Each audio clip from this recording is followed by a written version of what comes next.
Welcome to the seventh edition of Finance and Investing. I'm Martin Shkreli, and I'll be continuing our course. So thanks for joining.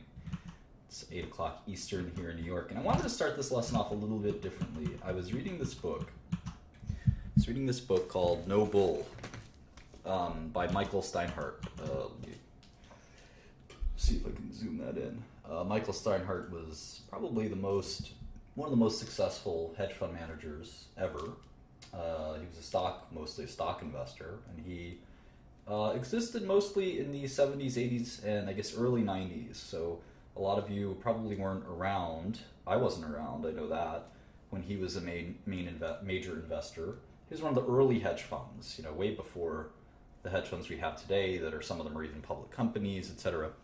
So in any event, I've never read this book. I've had it for a long time. I started reading it, and I know some people that worked for Michael and so forth. One of my friends refers to this book as All Bull, not No Bull.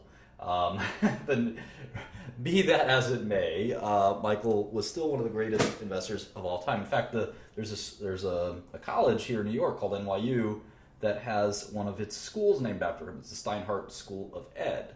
So in any event, when I was reading the book, Steinhardt actually gives his home address when he grew up, where he grew up in Brooklyn, and this is where it was 72nd Street or so. Yeah, here it is, 72nd Street on Bay Parkway. And if you look at his house, I think this is fun. Here is his home. This is the very modest apartment building that he grew up in. It's a 2-story building with 2 apartments, the book tells us, on the bottom floor and 2 on the top. And this kind of apartment in Brooklyn is about $1,000 a month in rent, is my guess. And it's still kind of the same neighborhood that it used to be. You can see the 99-cent store. You can see the whatever that is. It is a pretty modest living. And interestingly, his parents are immigrants and so forth and so forth. And so what I found kind of interesting was that he lives, if I can pick the point, he lived somewhere right here. And I actually grew up not too far away, about half a mile away on Ocean Avenue, right here. So right around here. So if you, let's see, right here basically. So where my mouse is. So about a mile east from Michael Steinhardt's, where he grew up. And Steinhardt is a billionaire investor, and he's still alive. I don't know exactly where he lives. I know he has an office on this crazy island called Manhattan, somewhere around here. But anyway, the point is Michael's retired, and it's the sort of thing where you may not be able to meet people like him, but if you write a letter, you never know. You never know if someone responds. You just never know. Even people like Michael Steinhardt like to communicate with people. Michael Steinhardt also is a big funder of something called Birthright, which funds trips to Israel for young Jewish people. So he's someone that you could probably, he's very old, I think, but you could get to know. So in any event, he also controls and runs the Democratic Party. So that could be something that you find interesting as well. So, anyway, let's get back to work. So I thought that was interesting. There's this guy who grew up in the same neighborhood as me and ended up becoming extremely, extremely successful. I have my stylus somewhere here. So I prepared a small, very short lesson plan, and then we're just going to go right back to applying the knowledge. Finance is more about application, really, and doing, than it is about theory. Theory is actually, you could put most investing theory, in a very short kind of manual. But practicing it is the hard part. And practicing it is extremely difficult. This is different from a lot of other disciplines where there's a huge amount of theory and not much application. Actually, medicinal chemistry is actually a little bit like this. For all the theory in the world, the way you can apply it is pretty finite. Let's say medchem. But there's tomes and tomes and tomes of theory on medchem. I wouldn't call it infinite, but it's close. And for finance, there's not much theory out there. It's pretty finite. But for application, it's pretty infinite. I mean, we can come up with any ingenious number of ways to be investors and business people. So, but there's really only so much theory, especially when it comes to core finance and investing. When it comes to business itself, I'd say it's sort of a different concept. But in any way, let's think that through. Anyway, so let me run through that lesson plan a little bit. So I've been using this kind of PowerPoint for 4 months, building it slowly. Haven't added much other than, I mentioned the Steinhardt book here, No Bull, which gives a good, a lot of these books, they don't teach you a lot, but some of them give you a good sense for different, just give you a sense for the industry, the investing industry. I kind of added funds as an asset class, which is a little weird. Let's see what else. I've kind of gone over a lot of this stuff. I guess I'm going to add, I should add for equities, I'm going to add some of these ratios because I think maybe I'll do that next class. We'll talk about interesting ratios.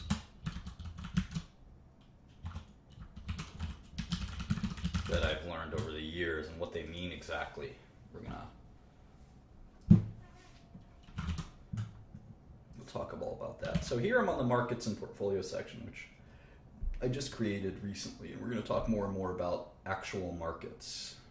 And we've talked about a bunch of this stuff. I added this section where I mentioned that there's no such thing as an investor who would prefer to wait years for his investment to work, even if that investor is a so-called long-term investor. I hear often people say, I want to wait years for my investment to work. That doesn't make any sense. You want your stocks to go up as soon as possible, as much as possible. That's sort of the nature of how the math works. Here's a sort of cool 2 slides I added. So I talked a little bit about portfolio monitoring here. And what I mean by this is typically we have a term in the industry you like to refer to as drawdown. Drawdown. And what drawdown is if you graph the results of your account, say this is your stock investing account, and let's say it's $2,000, and this is $10,000, and this is $20,000. Not exactly drawn to scale, but we'll give it a shot. You can experience a lot of volatility around here. Well, drawdown is the peak to trough amount. So if you do this peak to trough, you lost 80% or so. Now you recovered it. That's all you really care about at the end of the day. But the fact that you could lose 80% of your money in some period of time, it doesn't have to be a short period of time, it could be a long period of time, it suggests that there's some risk you took. And that's why drawdowns are a measure of risk. Now they're an actualized measure of risk. They don't actually tell you how much risk you're taking. And we're going to have that duality oftentimes. You have observed risk, which is actually tangible, right? There's actually some loss, like a drawdown or a permanent loss or something. And then there's sort of conceptual risk. You could, for instance, go to the roulette wheel, and you can say, I'm going to bet red. I'm going to bet on red. Here's a little roulette wheel. Red. And there's black. And you basically can bet one or the other. And the odds are that you will lose over time. But they approach 50-50. I think it's like 48%. 48%. And then there's the double zero and single zero that are like 1% each that kind of screw up your ability to bet on just red. So anyway, let's say you bet on red and you took $2,000 and you bet on red and it became $4,000. And then you did it again. You said you're lucky. You did your lucky thing. I don't know what that is. Maybe you have a lucky dance. So you do that dance. This dance consists of picking your leg up. So he's doing the dance and then putting it down. So you do your lucky dance, and this is actually not, this process isn't totally too different from how other analysts actually analyze their investments. It's pretty simple.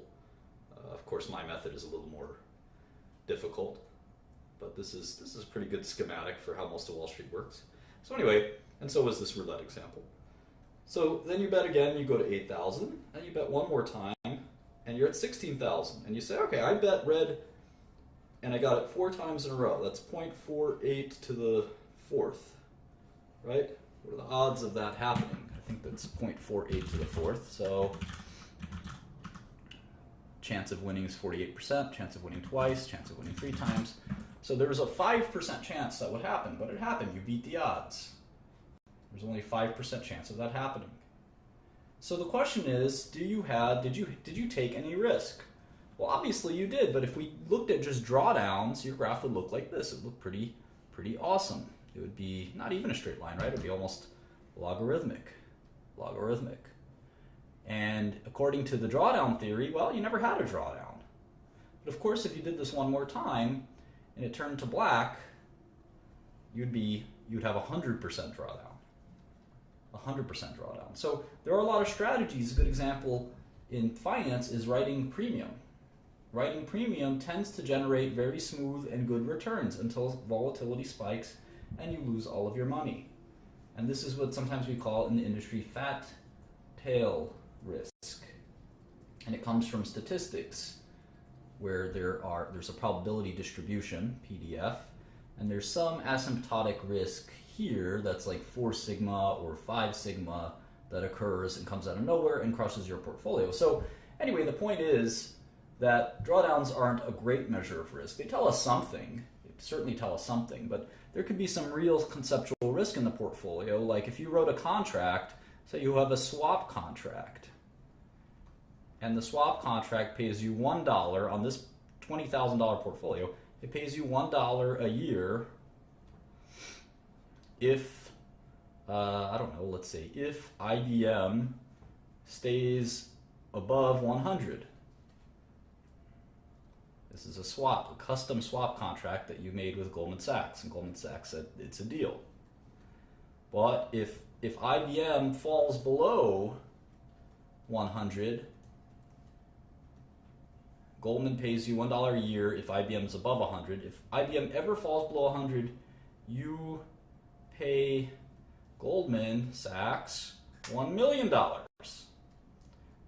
You may never have this drawdown, and just looking at the money moving around isn't going to help you, because the second that swap contract hits, boom, you lose all of your money. In fact, you would owe Goldman money in this portfolio. So anyway, you have to analyze the portfolio contents to really understand. That's why fund investors don't do that great of a job often, because it's very hard just looking at statistics to tell if the fund is any good or not. You have to understand their holdings, and that's pretty tough for a lot of fund investors, because if they were good at understanding fund holdings, they'd be fund managers instead of fund investors. So in any event, that's sort of one commentary on portfolios. So the reason we like to watch drawdown is because it's very important to sort of have a portfolio that doesn't lead to a lot of loss of capital. All else being equal, you'd rather have this. You'd rather have small drawdowns. If you had something like this, I'll draw it in a different color, I guess. If you had something like this, at any given moment in time on these troughs, you may have an exacerbated trough. I mean, who's to say that this trough, the fact that you could have this, say, 50% trough, who's to say if conditions were slightly different? Let's say a recession broke out. Let's say the margin requirements changed. Let's say a war broke out. Who's to say that you wouldn't have a 75% drawdown the next time? And you might have a crisis of confidence down 75%. You may say, I'm going to take all my money out, or I need this money. You definitely don't want these losses, even if you think they'll be temporary. So you have to settle in your mind, what's the most I'm willing to lose? And I think 10 to 20% is a reasonable peak to trough drawdown before you start to dispose of your portfolio. You say, you know what, I'm going to reassess. Maybe I'll sell all my investments and I'll try again in 3 or 6 months. I have to diagnose what happened. Did I have bad luck? Did I take too much risk? What exactly happened? And I think that's a wise thing to do, is to come up with this number a priori, Latin, for ahead of time, not after the fact, not post hoc. You don't want to be in the middle of the drawdown, down 20%, and then say, gee, you know, let me just get a little bit more. I'll sell down 30%. Before you know it, you're down 80%. You don't do that. You have to have the rule and stick to the rule. And I find that helps quite a bit. And then you have the same thing for an individual stock, just one stock. You say, you know what, if I'm down 50% ever on a stock, I'm going to sell because I probably got it wrong. Now, some people double down. I know Warren Buffett's a big fan of doubling down. And you have to decide, are you the kind of investor that doubles down when you're losing money? Or are you the kind of investor that cuts their losses? And there's an age-old debate on which is the right thing to do. Nobody's really sure. Nobody's really sure. But one thing that's reasonable is a concentration rule. You say no investment will be, in my portfolio, no investment will be more than 10% of my capital. So that way I know that I can't lose more than 10%. And if you have this rule, your drawdowns will naturally be smaller. Your returns may also be smaller.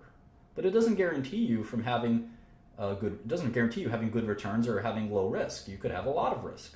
In fact, the more positions that you have, this is kind of an interesting idea. Let's call number of positions NPOS, number of positions. As number of positions, as NPOS approaches infinity, and let's call this portfolio return PR, PR will approach the market return. That makes sense because the number of positions you have approaches infinity, the more your portfolio looks like an index. It looks like the S&P 500. Now, of course, you could have a better weighting. You could say, well, the stock market likes Apple the most because it's 10% of the S&P 500, but in my portfolio, I've got Apple as 1%. And I'm long alarms.com or whatever that stock was as 10%. So you can have different holdings that make your portfolio much different from the S&P. But anyway, there's a few ways to look at that. Here's a sample portfolio I made up. This is $100 million. Say you inherited the money or earned it after you maybe started 2 or 3 drug companies that were very successful. And you decided to invest in tech stocks. And you decided that these tech stocks, you'd have a portfolio. And as you can see in this portfolio, there's no stock more than 7%. So it's a reasonably good portfolio in the sense that I don't have a 50% bet on something or something like that. So I have AT&T, or Microsoft is my biggest investment. Microsoft. And can someone tell me how much money I have in Microsoft? This is a $100 million portfolio, and 7% of it is in Microsoft. I have 6% in IBM. I've got 5% in Facebook. How much dollars do I have in Microsoft? Oracle, I've got 5%. No, not 70,000, 7 million. I have $7 million in Microsoft. I have $6 million in IBM. And when I add it all up, these are my longs. These are stocks that I own and I'm betting will go up. The total I've got, according to this portfolio, is $44 million of stocks I own. $44,500,000. And the portfolio is $100 million. So my long, we call this long exposure. Long exposure is 44.5%, which I think is a good amount. The same thing applies on the short side. We have a bunch of stocks we're short. We're short AT&T, Apple, Amazon, etc. And there's about 45 million. The short exposure is 45%. So the total gross exposure, the gross exposure is the amount of money I have invested in the stock market. And that is, we express it as a percentage, it's 89.5%, or $89 million. This could be 130% if we use leverage. We can have $130 million in the stock market, even though our account is only worth $100 million, because we could easily borrow $30 million from our broker. I don't recommend leverage. The net exposure is close to zero. It's actually slightly negative. It's 0.5%. And I really like low net exposure because it means that if the market goes up, my longs and my shorts will, if the market goes up, my longs will go up, but my shorts will go up too. So I'll lose money. I'll lose money on my short stocks, but I'll make money probably on my long stocks. There might be a few lucky short stocks that actually go down even though the stock market's going up. They're always like that. But in general, most stocks will go up, and I'll probably lose money on my shorts. If you're a really good short seller, you make money on both. Now, if the market tanks and it may do that soon, I'll lose money on my longs, but I'll make a ton of money in my shorts. And so that way I'm covered no matter what happens to the stock market, because I can't really predict what's going to happen in the stock market, and I don't think the stock market goes up over long periods of time, so I like having a net exposure that's close to zero. Because there's plenty of companies out there that I know are worthless, so I have plenty of options to choose from on the shorts. So in any event, that's sort of the way I look at the stock market and portfolios and stuff like that. So I'll save this, and you're happy to open that file. It's in the shared drive. I put all of these files in the shared drive. I recently uploaded all of our models.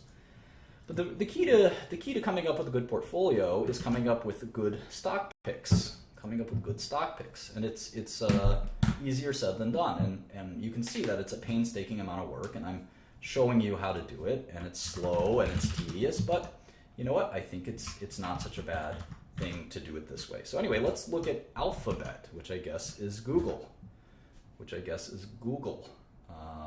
And I can go ahead and go to the SEC website. Now I know they're now kind of going through.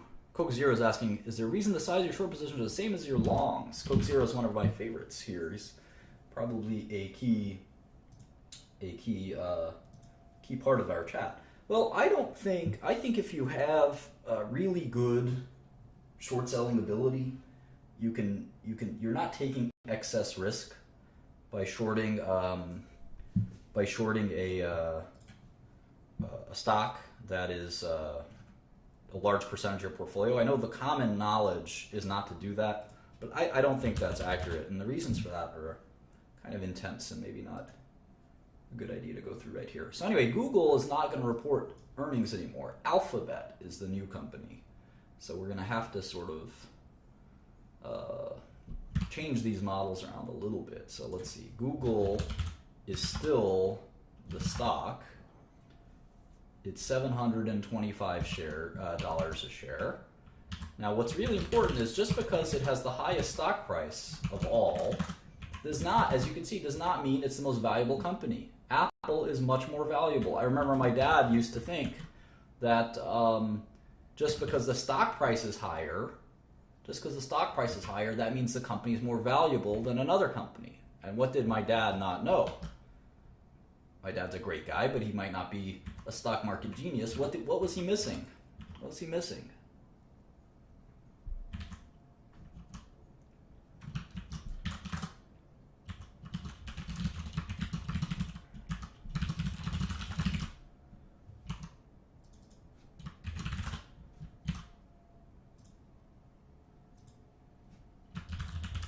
Shares outstanding, of course. You could have more shares outstanding, so the price doesn't matter. I could start a new drug company tomorrow, and I'm sure I could get some investors, and I could say, you know what? We're only going to have 10 shares. This whole company is going to have 10 shares, and each share is $10 million. So the market cap of my company is $100 million, and that's nice. That's a good amount of money. But, and each share is $10 million, and my Google's only $725 a share, but it doesn't really matter because they have almost 1 billion shares outstanding. I only have 10. So you really have to think about it a little bit more than that. All right. So notwithstanding this idea that Google will be, this is the last 10K they'll ever file as Google, and they're changing everything to Alphabet and this and that, let's still take a look. And we can see they have all these kind of complicated shares outstanding. It's a pain in the neck. Looks like 292, 50, and 345. Class A, Class B, and Class C. And we don't have to worry too much about what does that mean, Class A, Class B, and Class C. They're just slightly different versions of common stock. They're all common stock, though, at the end of the day. They probably have different voting rights. So Sergey Brin and Larry Page, the founders of Google, probably said, let me have a different share than all the rest of you because I want to be able to vote more than I want my B shares and C shares to mean more than the common person's A shares because I'm the founder of the company and I want to be able to control the company. And that's not uncommon, especially in technology. So anyway, it's a $500 billion company, which makes it the second biggest, right? The second biggest company we've looked at next to Apple. And I wonder how much cash they have. I wonder what their earnings ratios are. I'm curious about all this stuff. It fascinates me. So let's take a look. I wonder if they have their balance sheet in here or they do it somewhere else. Consolidated balance sheets. There it is. All right.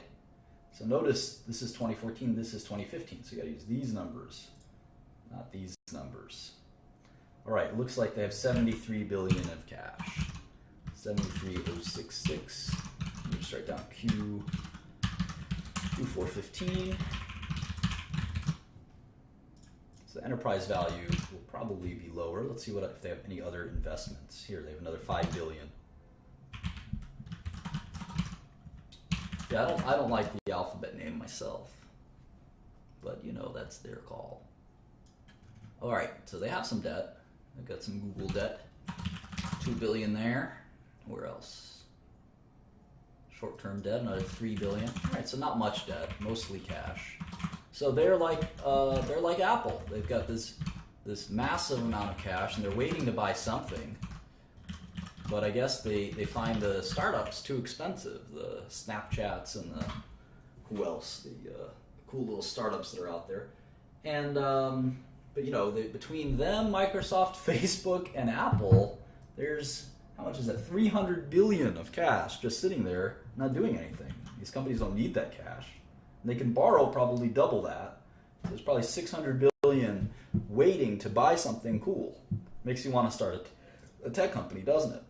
Now, interestingly, I like to rank my companies by enterprise value. So technically, Google is the most valuable tech company in the world because the enterprise is worth 425 billion. Apple's is only worth 418 billion. Now, the market cap of Apple's a little bigger, but they also have all that cash sitting there. So technically, Google, the way I look at it, is the most valuable company in the world in terms of enterprise value, or at least the most valuable tech company in the world. Now here's the income statement. You can see a lot of growth. Let's make the model real quick.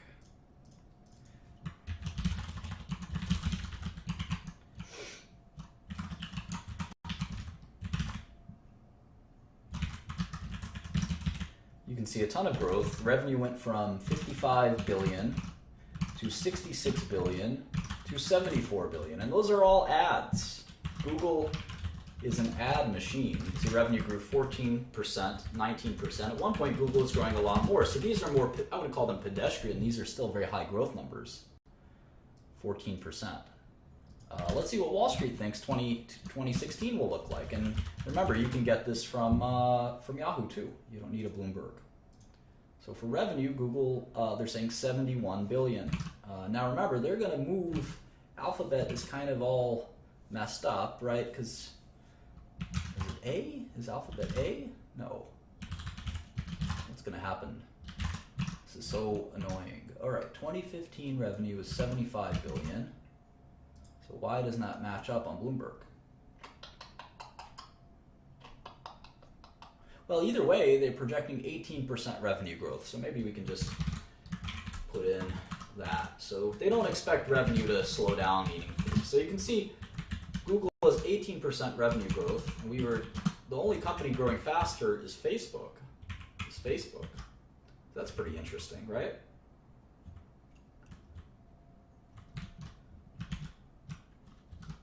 So let's keep going here.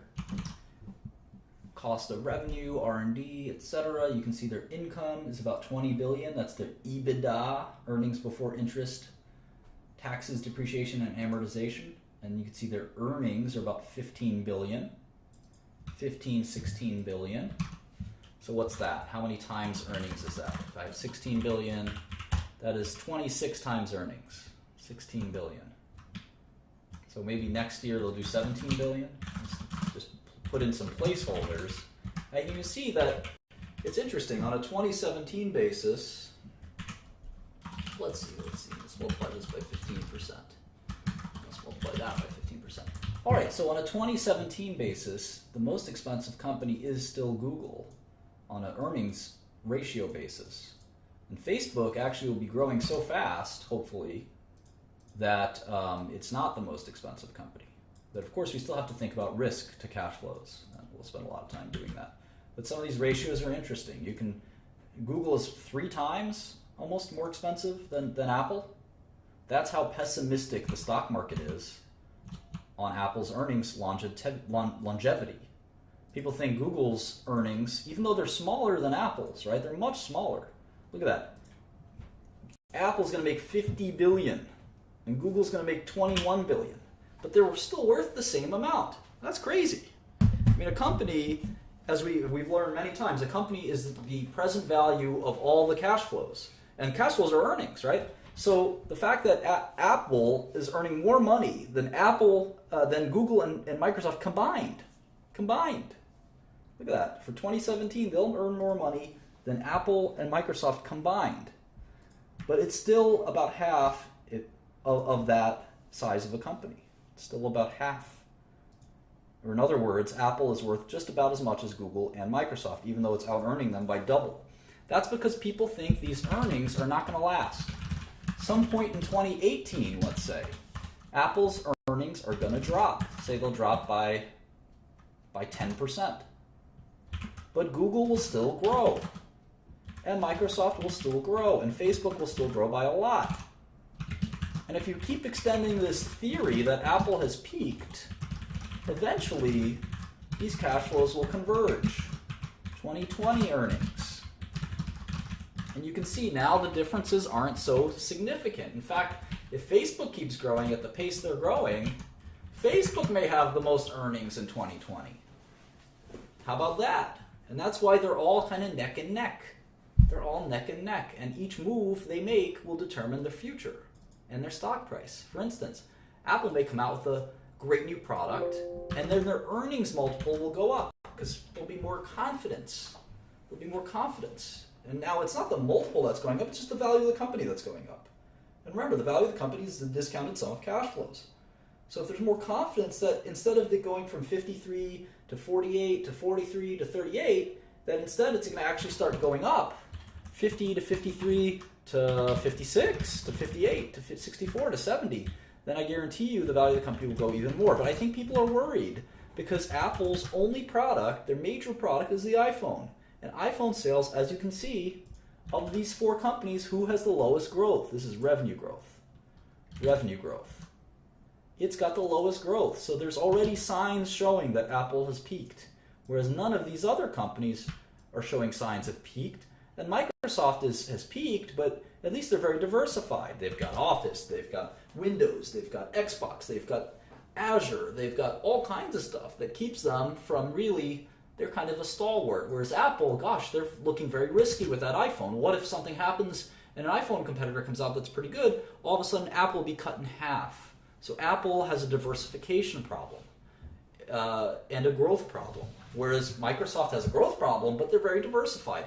Facebook and Google, well, they're growing like a weed, but eventually they'll have that diversification problem too. And of course, both companies are working furiously at that, with Facebook trying to get into virtual reality and Google trying to get in just about everything, maybe being a little too diversified. So that's kind of the strategy, the way I look at it.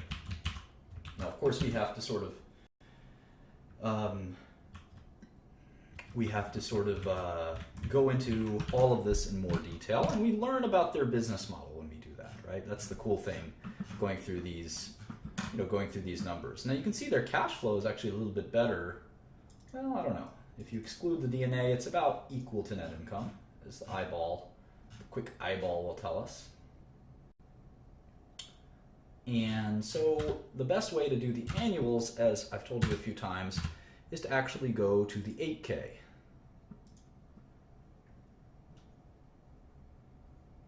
It's funny, since the launch of our first product for businesses, the Google Search Appliance,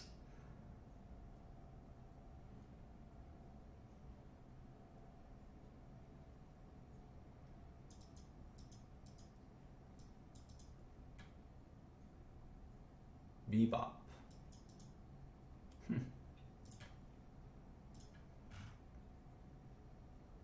Bebop Technologies.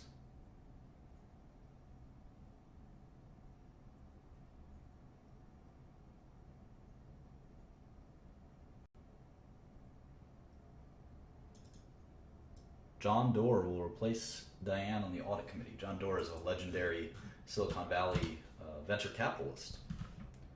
All right, so here's the 8K. So weird.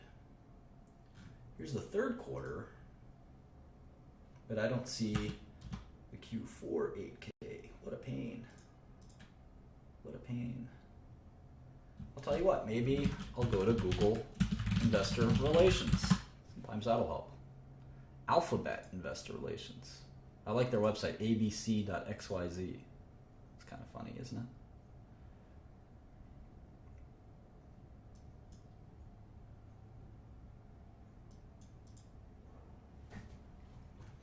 Oh boy, all right. Alphabet announces fourth quarter results.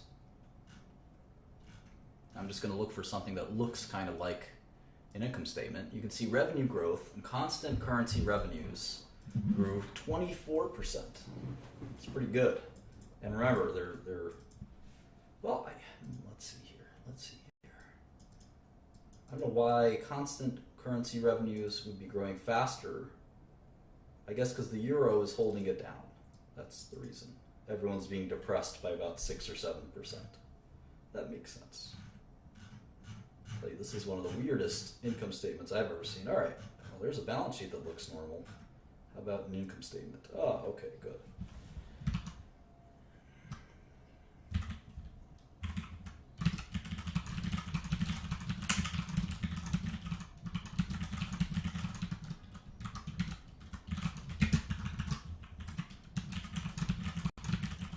All right, let's do this. I wonder what Google's margins are like, right? I mean, in fact, maybe we'll make that column here, gross margins. Gross margins. Let's fill that out real quick. What's Apple's gross margin? I think it's 40%. Let's check it.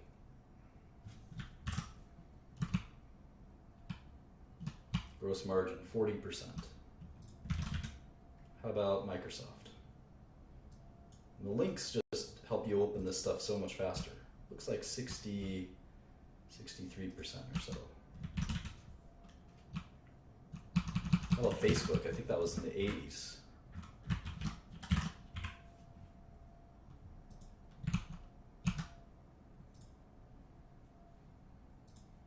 $86. Wow. They have almost no cost. That's like a pharmaceutical company gross margins. Crazy. But IBM is really low gross margins, if I recall correctly. Oh, maybe not that low, 52 or 50. 50. So Apple's got the lowest gross margins. That's not uncommon because they're a hardware company. Hardware companies, you got to actually make stuff, right? Whereas IBM, Microsoft, Facebook, you're selling software, and there's actually no stuff to sell. It's all electronic. So anyway, let's look at Google. 21,329 revenues. They do the revenue, the columns backwards, right? Usually you have 2015 here and 2014 here, so it's a little backwards. All right, so gross margin is 62% for Google. 62%. That means for every dollar of goods they sell, they have 62 cents of profit. That's almost the same as Microsoft. You can see these are all pretty high margin companies. Even Apple, for a hardware company, 40% isn't bad. Right, so there's cost of goods sold, gross profit. Now, of course, our favorite lines. You can see every company in America has got the same kind of lines. Research and development, sales and marketing, general administrative, research and development, your new products. Even retail companies have product development costs. Obviously, something like a retailer or a restaurant company is not going to have research and development. McDonald's doesn't have research and development, or at least they don't have much of it. Sales and marketing is a more important line for a lot of companies, and general administrative is just their workforce. These, in total, we call these operating costs. When you subtract that from gross margin, we call that operating profit. When you subtract it from gross profit. and we can actually get the operating margin, which is pretty important. Operating margin. And that's just operating profit divided by revenue. You can see it's about 30%. And so I'm going to make that as a column. Google's operating margin is 30%. I wonder what Microsoft's or Apple's is. Apple is about 30% as well. How about Microsoft and Facebook?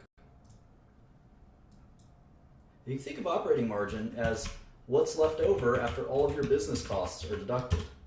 So for Microsoft, it's 28 cents on the dollar. So 28 cents of revenue. You can see that all of these businesses have roughly the same margin. After the $1 revenue comes in, they have about 30 cents left after all of their business costs are deducted. Facebook, let's see Facebook. There's not even a line. Operating margin. It's a little higher, at least in that quarter. Wow, 57%. Facebook's really, really profitable.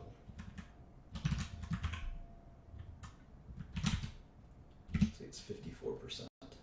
And it's not, we don't have to be exact, it just gives us an idea. You can see Facebook's so much more profitable. Every dollar they get, they keep 54 cents of, which is way more than their peers. In some ways, they're sort of peerless, aren't they? All right, let's see here. Other incomes, like interest income usually. Taxes, 819. And it's interesting, they're discontinuing some operations because they're spinning them off. It's just sort of bizarre how to think this through. Net loss from discontinued operations. I wonder what those discontinued operations are.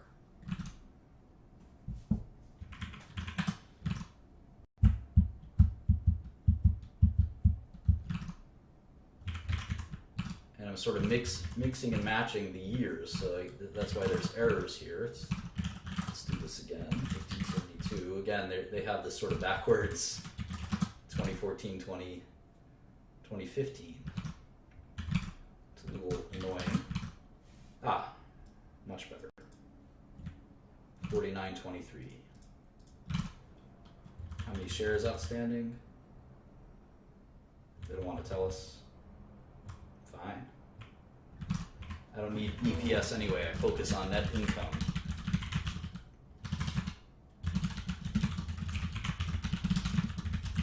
And you can see Google pays almost no taxes. How about that? What's Google's tax rate? 5%. Holy moly. That's the lowest tax rate I've seen. Google don't like to pay taxes, do they? 5%. Holy moly. Let's do this for Q4 14. 18103, 69.1, 13.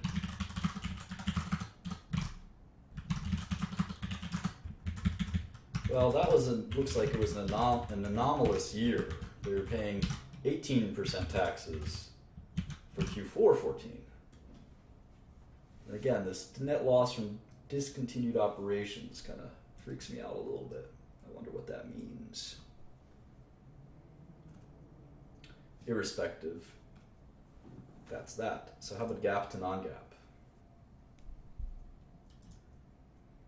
Looks like substantial differences here. Mostly probably on stock-based compensation though, so. Here's the shares amount, 697.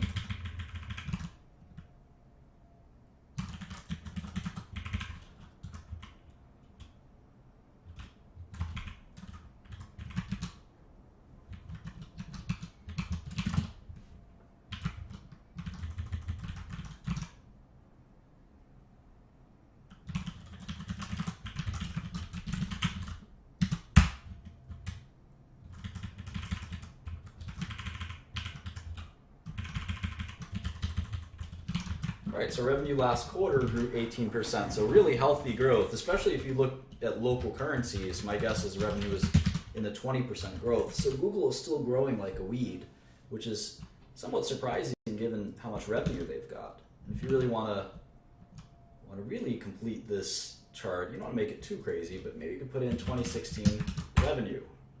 2016 revenue. And for Google, we're expecting 88 billion. 88,487. I'd be curious what these other companies are doing. I think Apple is in the 100 billion club, maybe even 228 billion club. Jeez. More revenue than anyone. I think Microsoft is like 120. Nope, 92. Nope, even less than that. 88, 89. It's hard because Microsoft has these weird fiscal quarters, right? Maybe 89. Isn't that interesting? Microsoft and Google have almost the same exact gross margin and operating margin and revenue amount. The only difference is Google is growing much faster, 18% versus just 1%. How about Facebook? I wonder what Facebook's revenue is. Very low, right? 25 billion. So compared to these companies, it's like Facebook doesn't even belong, right? Look at how little their revenue is and how little their profits are, 10 billion. But the reality is it's growing even faster than all of them, 40%. It certainly makes you wonder, we'll do the net present value and the discounted cash flow. It makes you wonder if Google could be a good long as well. We'll do the discounted cash flow soon. See if we can see the old news, that'd be good. Here's Q3, Alphabet Q3 results. Here's the income statement. And again, it's nice to just be able to copy and paste. And the results kind of fall off your fingers very simply. Now Google is an ad company, so there's going to be a lot of interesting, it's very different from the other companies we've looked at, save maybe for Facebook. So one of the things we can do that's kind of fun, I think it's going to be a lot of fun actually, is we're actually going to combine Google's and Facebook's results to get sort of an ad industry model. And I think you're going to find that entertaining.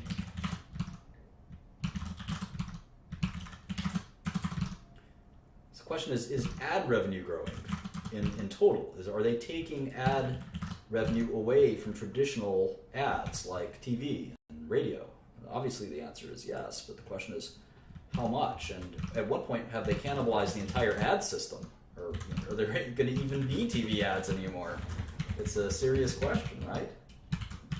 Let's move this up here, kind of like revenue first, gross margin second. So down here I'm going to put Google revenue, Facebook revenue, and then I'm going to pick some advertising companies. Who's the biggest advertising companies? Oh, Bloomberg should be able to tell us, right? Let's take a look. Sectors. How about this? Advertising. No? No? Advertising. It's hard to figure out who sells ads exactly, right? WPP and Omnicom are the two big ones I know.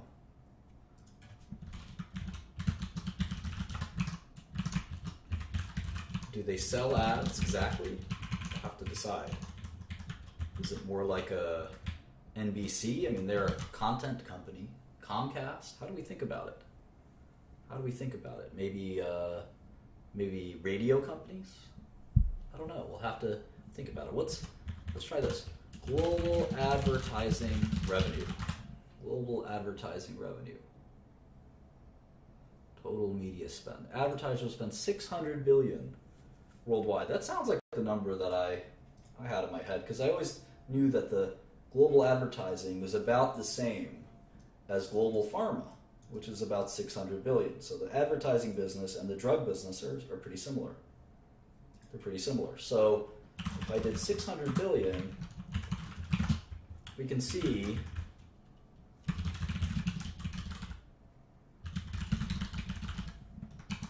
we can see that Google has already got 15% market share of all global advertising. And so what you can't realistically forecast, global ad revenue is probably not going to change very much. So they can't get over, right? They couldn't get over 100% of this. So their theoretical limit on revenue is 600 billion. They probably couldn't even get half of it, right? And in many businesses, most companies don't want to, of course, Google wants to dominate this business and have 100% of the business, but because there's alternatives, they're typically, it's hard to get more than 15% market share, or 20 or 30% market share. You really have to dominate the business completely.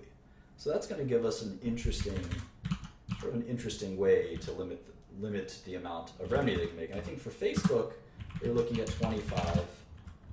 So in sum, if you just took the sort of two biggest internet companies, they're already at 20% roughly of ad revenue. Now, if we did WPP, let me just do Omnicom. Omnicom revenue is 15 billion. So it's smaller. And WPP, may have to translate from pounds. The revenue is 12 billion pounds, and a pound is times 1.4, so let's see, 12, it's about the same as WPP, Omnicom. 1.4, yeah, it's 17 billion. So if we add all of these guys, I mean, Google's got so much more revenue, but we can only account for, at least with public companies, 24%. 24% of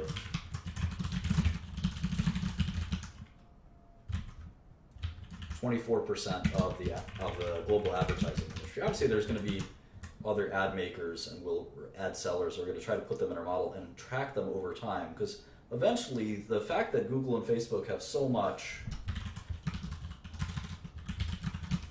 share already, right? It's sort of going to hurt them in their ability to expand more, unless the ad business itself expands. Unless advertising spending in general expands, it's going to be hard for them to cannibalize all of the revenue from WPP and Omnicom and other ad companies, which we'll kind of look into. And I think these are ad agencies, so I'm not 100% sure this is apples to apples. So we got to think about this more carefully. But that being said, let's just sort of leave it at that. We'll look into it. But that's sort of to, as we think about how are we going to forecast Google accurately, we can't just say, all right, well, last quarter they grew 18%, so next quarter they'll probably grow 18%. Well, that might work for a quarter or two. What about next 5 or 10 years? That's not going to work for 5 or 10 years. We need some more substance to sort of decide how big is their opportunity? How much more can they grow? Is it pricing? What is it? Now, you could argue that internet ads are much more efficient than old ads, because you know exactly who you can target your ads more carefully. So maybe the ad market is going to expand because of that, but maybe it's already expanded. Maybe it'll expand forever. Maybe it won't. Because remember, there's going to be other companies. What are the other big companies? Yahoo.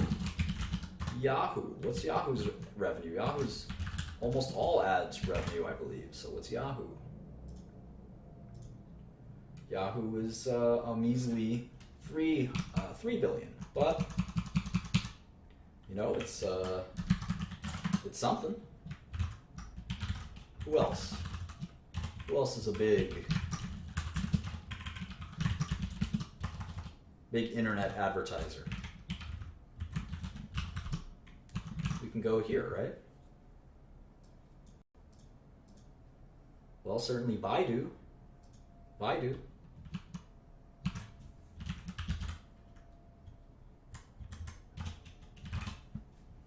Sure, people use Yahoo Finance, which is a good example. CNY. Wow, I didn't know that Baidu already has 12 billion in revenue.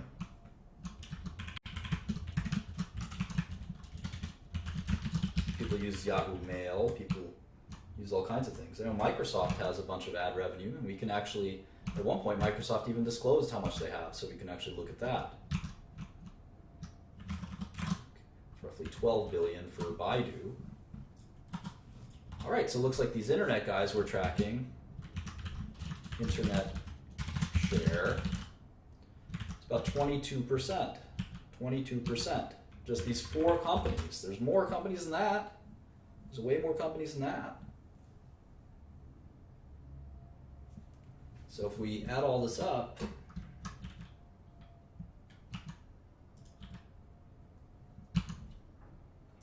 we now have accounted for 27% in our model.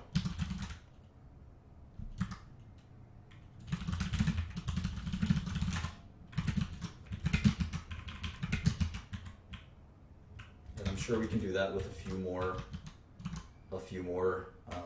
additions. But obviously, as we get lower and lower on this list, there's going to be lower and lower revenue. So it really is a Google and Facebook dominated ad world. Twitter? What about Twitter? Twitter's all revenue. We pay for Twitter, right? Twitter, 3 billion. Even less than Yahoo, but it's growing.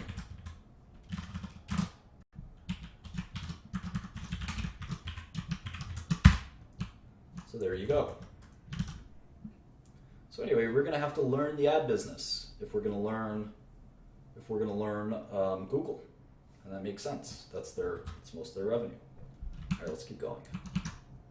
Almost done here with a year or 2 years. Q2.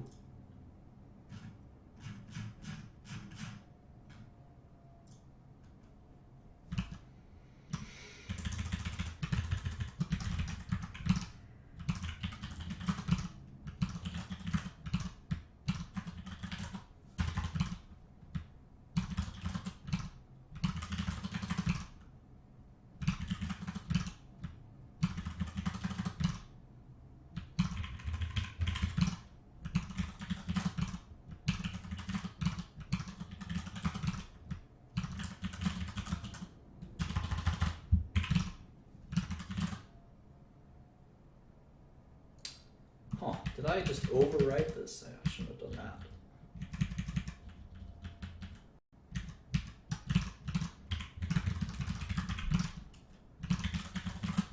Glad you guys noticed all my mistakes.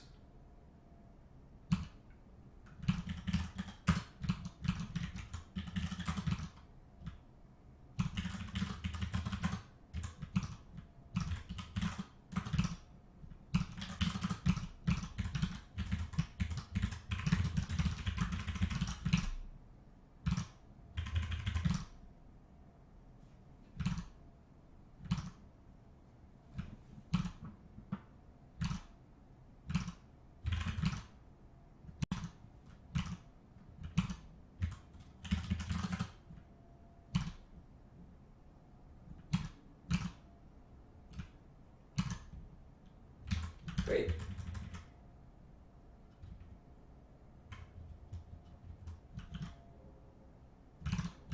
One last one. And you get to learn each company's way of doing this. You can see that this is how Google does it. So every quarter we got to go to this crappy website. Ironic, considering it's the best internet company in the world.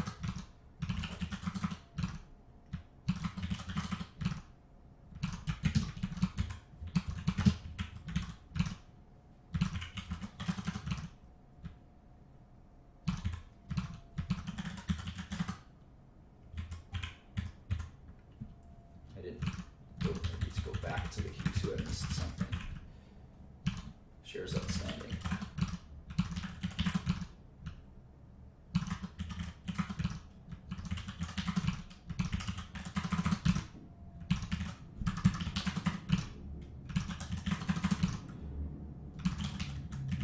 All right.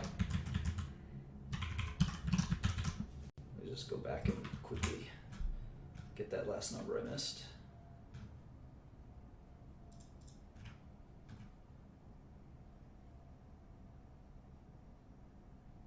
put it?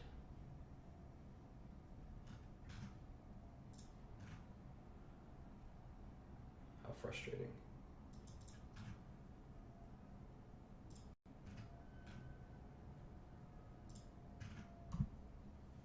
And I'm imagining not 100% of Google's revenue is ads, right? They're starting to sell other things, web services.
You can see R&D spending is actually growing faster than revenue, which is interesting. But you can see their G&A spending, which is kind of their headquarters costs, legal costs, etc. It's not growing at all, which is really impressive.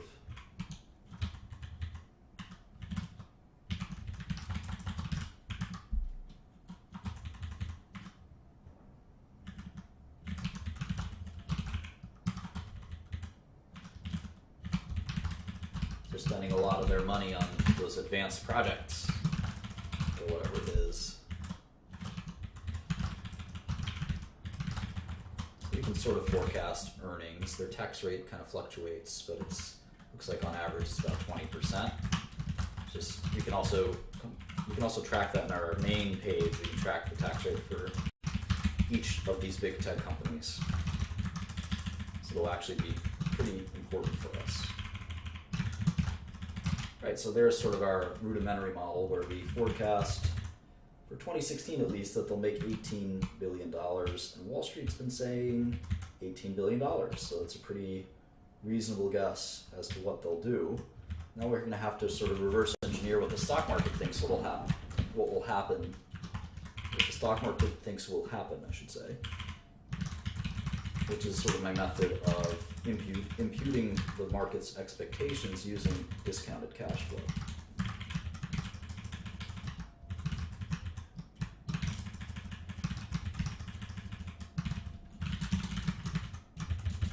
So let's see, if Google grows, say 10% for some odd amount of time, and we assume that global advertising revenue doesn't really grow because these big things like this don't typically grow. Like pharma revenue hasn't grown that much, is a good example. We can see that Google will go from 15% market share to 25% market share. And it becomes less and less credible, right, that they can keep growing at that rate, because eventually they've just taken over the entire world advertising business. And we know that there'll always need to be some TV ads, some radio ads, some billboard ads. They can't have it all. They can't have it all. So at some point, this starts to get a little silly.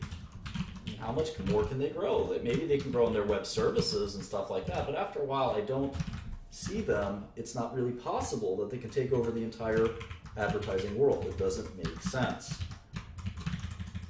And that's sometimes the market does stupid things, and it does it a lot, in fact. And I'll give you an example. When I was a kid, I was just starting to work on the stock market, and the company called Nokia. There was a company called Nokia, and they had such high margins. They had such high market cap that you could actually predict that they would sell a phone to everyone in the world, or something to that extent. And the point is, you can actually deduce these as mathematically impossible.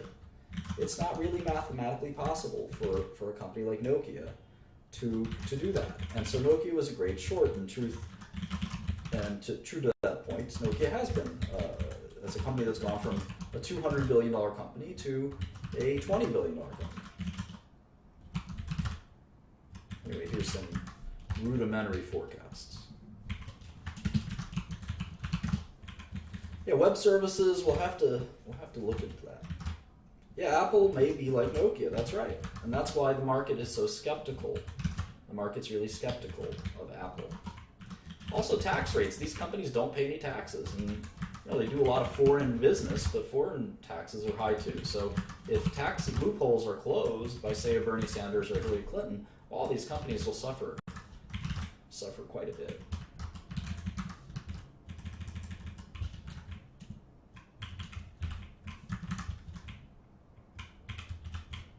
Now, one argument is that Google doesn't really have to spend on R&D, and that this R&D should be cut to reflect the fact that they're spending on this R&D to generate more revenue. And if I'm penalizing them for R&D, I probably shouldn't be doing that, right? And we'll talk about that dynamic quite a bit. In all of finance, that's a really important dynamic. So let's assume at maturity they drop, and let's assume their discount rate is something in between. We should put discount rate over here, just so we know kind of what we're giving it. Master discount rate.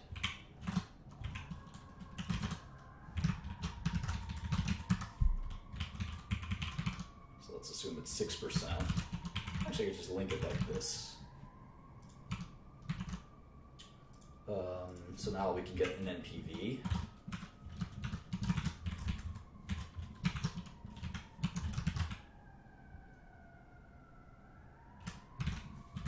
Right, and now we should also get cash in here somewhere.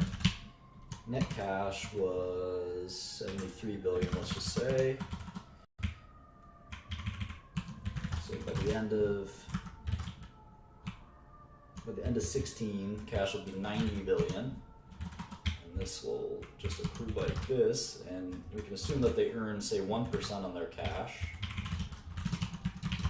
Is reasonable. And it's really penalizing them by not assuming that they earn anything. So we have to give them something. And if you like one company's management team, you could say, well, maybe they're earning 2% on their cash. That's another way to do it. Anyway, what's the NPV? It's a little more than their current market value.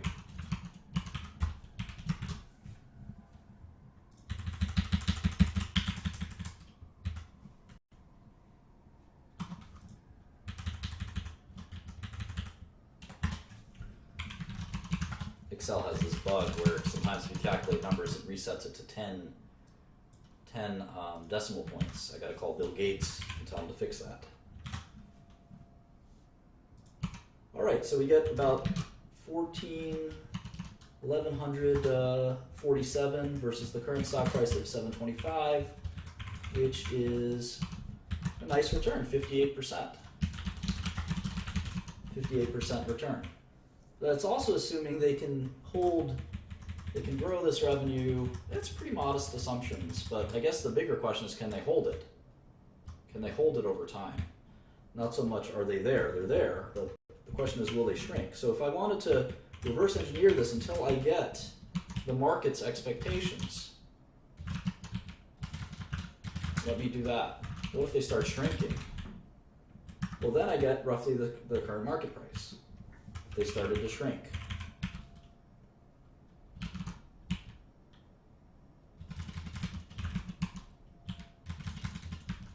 If they started to shrink a few years from now, that's how I get the shares as fairly valued. And they peaked at 17 or 18% of all global ad revenue. And who knows, maybe we'll stop Googling things in 2020 or 2030. I mean, did you ever think of that? There's probably a pretty good risk that we'll stop Googling things. There's a decent chance. Maybe the discount rate should be higher. 6% here.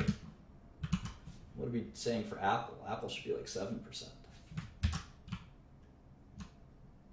Oh wow, we got 5% for Apple. Wow, if we put 7% in there, then the shares will go down.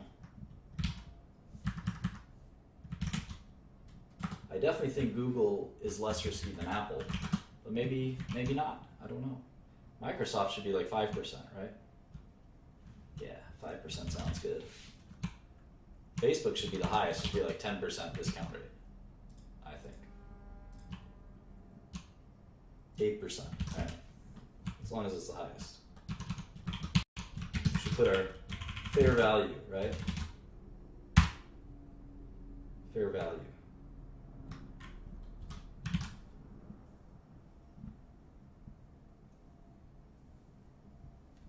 So that's a quick, fun look at Google. We hadn't, again, we can't make decisions too quickly, but we have to familiarize ourselves with the company, set up some basic models, and then maybe when we see a huge undervalue or overvalued, I mean, we only looked at 4 stocks. None of them really jump out. They all have serious problems. The only one that kind of looked really attractive to me was Microsoft, just because it's really a strong portfolio of tech, and I'm impressed at how quickly they grew Azure, for instance. Kind of out of nowhere, to be honest. Facebook is very intriguing because they haven't monetized they really haven't monetized their users. So I could see Facebook kind of doubling, but it's still very risky. Social networks tend to flame out. How about Amazon? Let's do Amazon super fast.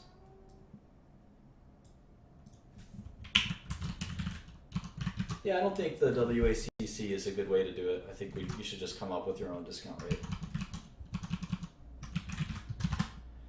Amazon, $559.47 a share. These tech companies don't like splitting their stocks. Trying to be like Buffett, but you ain't.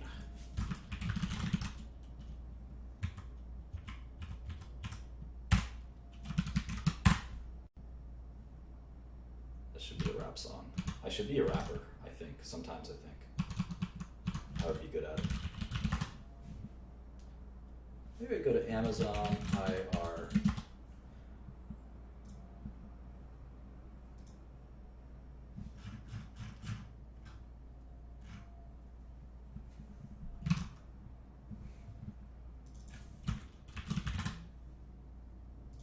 Weighted average cost of capital. It's a way to determine a discount rate, but I think it's faulty. I would not recommend it. The concepts that arise from WACC or WACC it's a good sort of conceptually, but it uses beta, which I think is not really a good way to do it.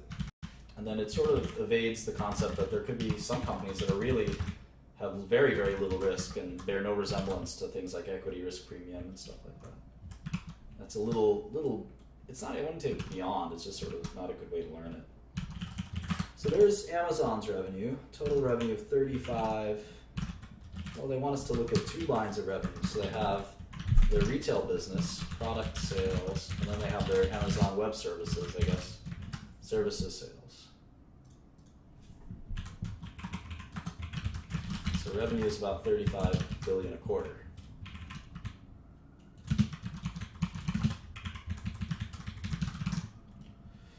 Cost of sales. So a retailer has low margins, right? Fulfillment. Marketing?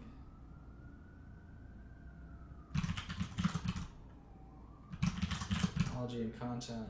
G&A. Other. I'm going to put other and G&A together.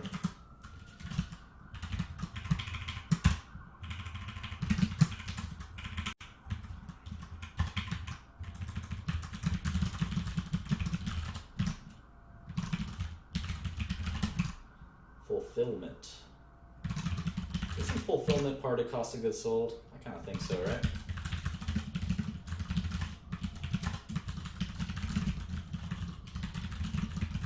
Should I put it in as part of cost of goods sold? I think so. Either way, you can see Amazon is almost, unlike these other tech companies, are barely profitable. And this is going to be the really interesting dynamic, you'll see. I think we should put fulfillment as part of cost of goods sold, because it's sort of shipping is a cost.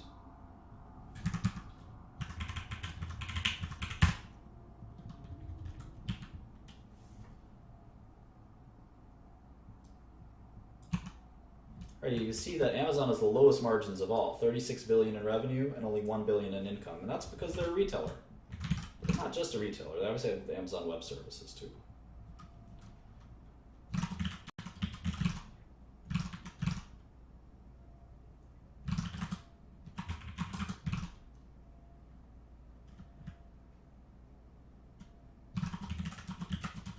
Look how much taxes they pay. It's insane, huh? At least for this quarter. 49%. That's more like a normal tax rate for a person. Companies are people too, right, guys?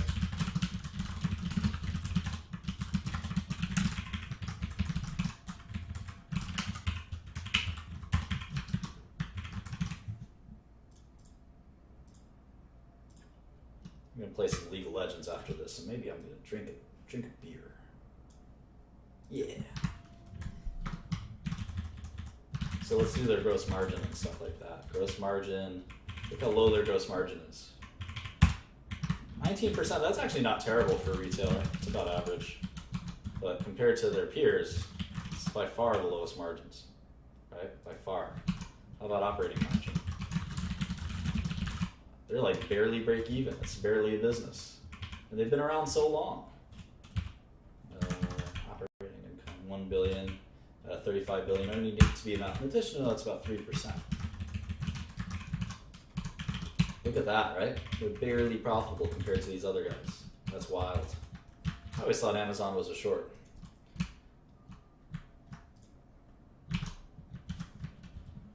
We'll look at the balance sheet in a second. How about last quarter?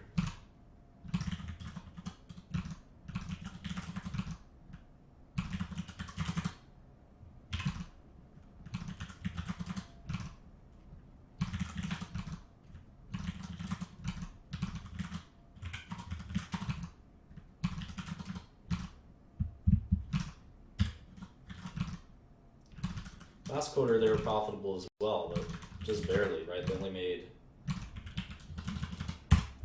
$429 million. For a $200 billion company, that's insane. That's so small. It's like almost nothing. So people are always shocked at the value of Amazon. It's like an absurdly overvalued company. Let's see if we can find a balance sheet on this website. Here we go.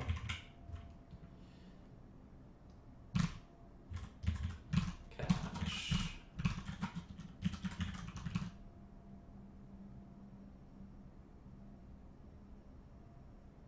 That's it for cash. Accounts payable, accrued expenses, unearned revenue, long-term debt 8235. Other long-term liabilities. I think that's probably fine.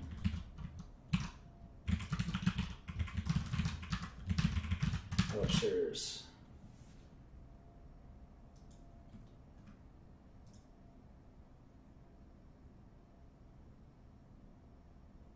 $471 million. So $263 billion company, tiny amount of net cash. They're not nearly as, they would have a hard time buying, they wouldn't have a hard time because they could place debt, but they sort of would have a hard time buying a huge company. And they could always do it with equity, but you can see their enterprise value ranks them fifth, about a $250 million company. But if you look at the earnings, I mean, how much could they make in 2016? Just look at our model, right? They make 500 million a quarter. So 500 times 4 is 2 billion. Even if they doubled that, it's 63 times earnings. I mean, which one of these doesn't belong? The heck is going on here? They could double earnings for a long time and they still won't be the same. And nobody doubles earnings, come on. You gotta slow down at some point. So how is Amazon, how can Amazon be this overvalued? Sounds like a good short. Revenue growth is 22%. That's pretty good. So maybe they'll grow their way into some success. revenue, they have quite a lot of revenue.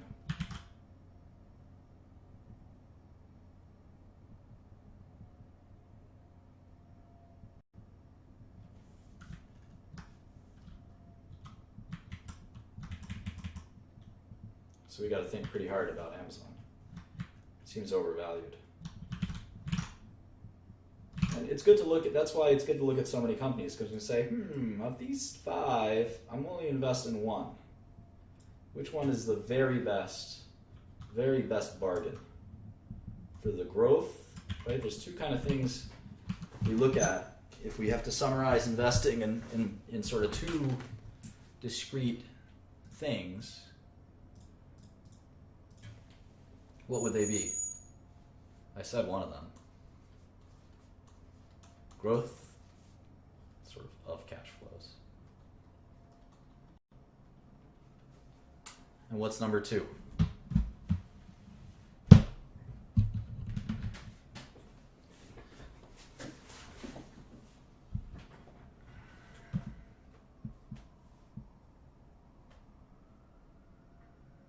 No, not value. Value is how we look at thing number 1 and thing number 2. Yeah, it's sort of predictability is a good, there's a better word for predictability.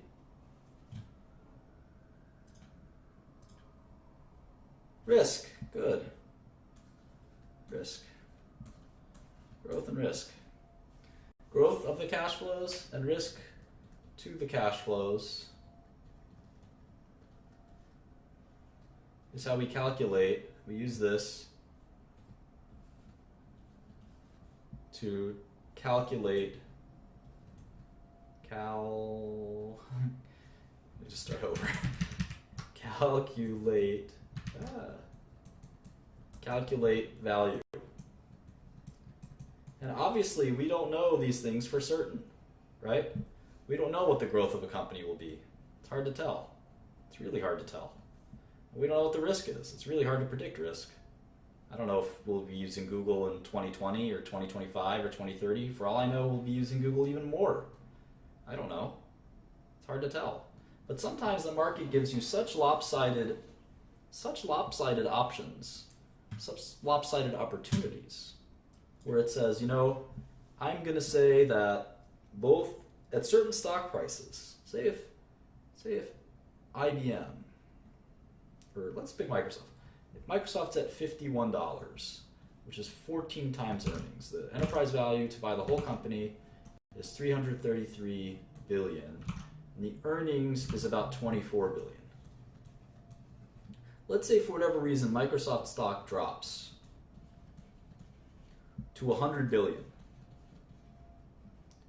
You would have an unprecedented opportunity to buy the shares, assuming no change has occurred in their business. Now, obviously, if the stock dropped 75%, there'd be a reason. It's usually because the earnings, there'd be something that was impacting the earnings.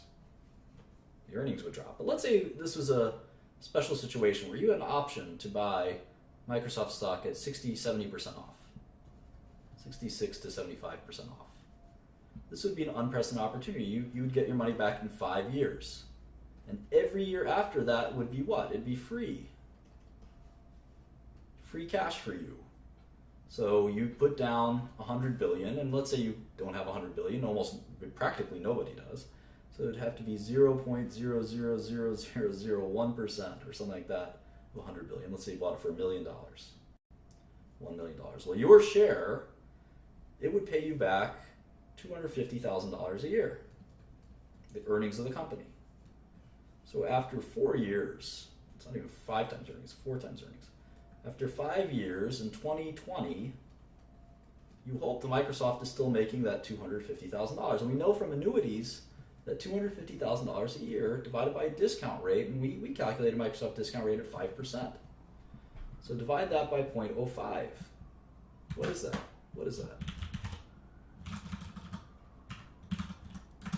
$5 million. So you made 5 times your money. from 1 million to 5 million. And sometimes the markets give you these opportunities, especially if there's some crazy news or something like that, that temporarily people start getting scared and you say, you know what, I still think they're going to make 24 billion. Or maybe it's not 24 million, maybe it just goes down to 20 billion. That's still a bargain. That's still a bargain. So you got to think that through. You got to think through these opportunities. So anyway, there's about 5 minutes left. I want to take some questions. We're not going to finish Amazon today, but maybe Chipotle is a good example of a company that's got a problem right now, but maybe their stock will be cheap because of that problem. And their earnings will be just fine 5 or 10 years from now, and you'll get a good bargain. I'll take some questions.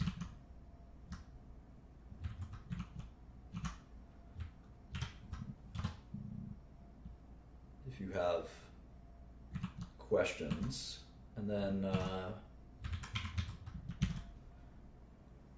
these are silly questions. Here's a good question. What is the difference between basic and diluted shares? This is a good one. Are you a double downer? That's a good question too. These are a couple of good questions. Some of these are silly questions.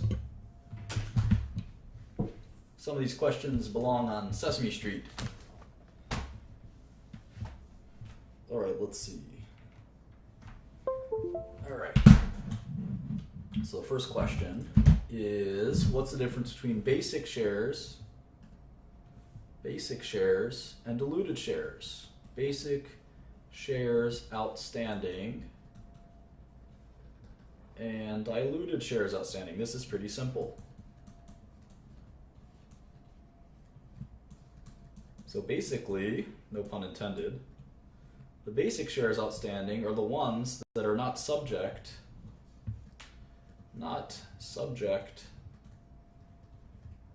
to an event. So these are the shares outstanding that the investors own. The diluted shares outstanding include shares that could be converted, shares that are convertible upon certain events. There's two main types of reasons why basic shares will be less than diluted shares. There'll be some extra shares that are dilutable. They can dilute the basic shares. And one is very easy. It's the stock options for the employees. ESO, employee stock options. Stock options. So if you have stock options, say you have $100 stock, and you give your employees options at $100, you can't make it lower than that.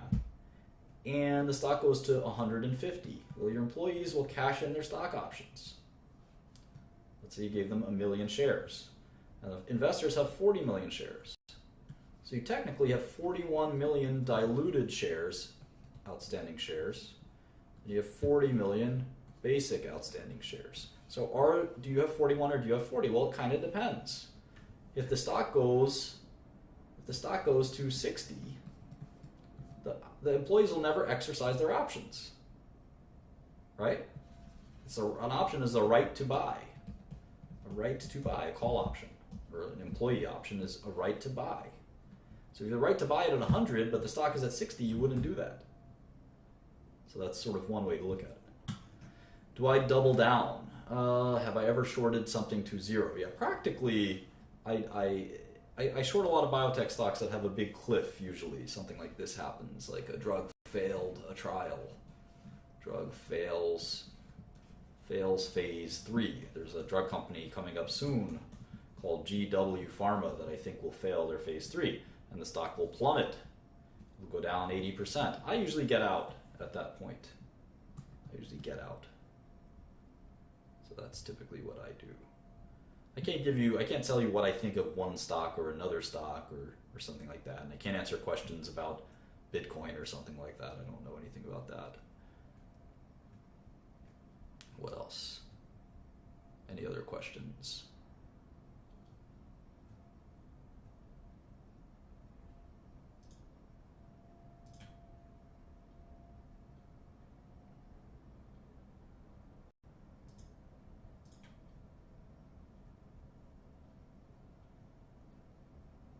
I don't know why Amazon trades at such a high PE. I think we'll find out. I think people think that they could raise their prices. Something I know a little bit about. That they can get better margins. So right now they're kind of getting their customers hooked, but eventually they can raise their prices. Why do companies divide their shares? A lot of companies don't do it anymore, as you can see. So some companies you have 800 million shares outstanding. And if it's $100 a share, well, that's 80 billion market cap. And at about 100, a lot of companies like to split their stock. Stock split. So what they do is they say, for every share you've got, you get another one. So now there's 1.6 billion shares, or 1,600 million. But now the stock's at 50. It's the same market cap. And the idea is that it makes it a little easier for people to trade in 50 increments instead of, if the stock were to go up, $200 or $725 a share if you're Google. $725 a share. So if you wanted one share, it's $725. And that's a big increment to trade in. Now, this is Wall Street. You know, we deal with large amounts of money, so it really doesn't make a difference. But for your tiny account, if you have $5,000, it's pretty hard to buy. You can't buy half a share of something, so that's kind of why we do that. Yeah, so Alex is asking a good question on GAAP versus non-GAAP. Yeah, absolutely. I did that just because we were stressed for time. If you do a model, it should be all of one or all of the other. So I'm glad you caught that. We'll fix that later.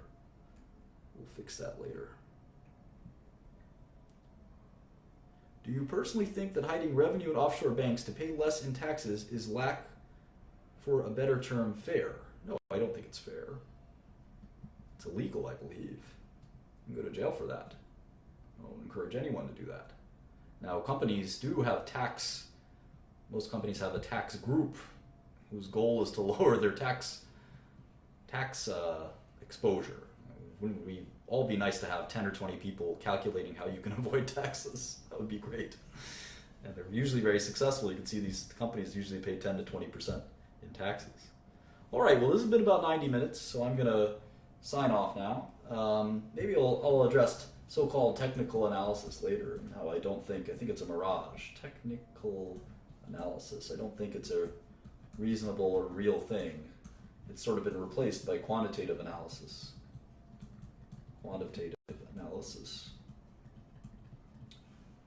So maybe I'll talk about that next session. That gives me a good thing to talk about. All right, have a good one, guys. I'll see you maybe tomorrow, maybe the day after that. Bye, everyone. Thank you for listening.